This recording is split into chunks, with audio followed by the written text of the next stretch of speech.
सशक्त लोकशाहीमध्ये स्वतःचं मत मांडणं ह्याच्यात गैर काय? आणि एक भावना असते. ताई, जो वर्धापन दिन साजरा होतोय, खरं तर 2 वर्धापन दिन साजरे होत आहेत. पुढच्या वर्षीचा वर्धापन दिन आम्हाला राष्ट्रवादीचा एकत्रित बघायला मिळेल अशी अपेक्षा आहे. जी अपेक्षा असतील माझ्या जे वरिष्ठ आहेत त्यांना कळू. कार्यकर्त्यांची अपेक्षा कार्यकर्ते जे आहेत ते बोलताना पाहायला मिळतात. प्रदेश अध्यक्षांनी आमदारांनी 4 आमदारांनी जे आहे ते पत्र देखील दिलेलं आहे. 4 आमदार म्हणतात की एकत्र आलं पाहिजे. गेल्या 26 वर्षात राष्ट्रवादी काँग्रेस पक्षाच्या ज्या नेत्या पदाधिकारी कार्यकर्ते ही संघटना आहे, ही संघटना आदरणीय पवार साहेबांच्या नेतृत्वाखाली गेले 26 वर्ष कार्यरत आहे.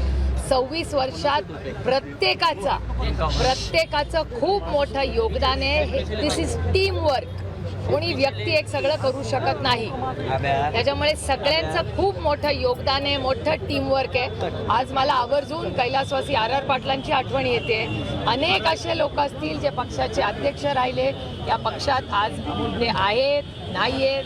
मेरे लिए त्या गोष्टी आज काही काढायच्या नाहीत.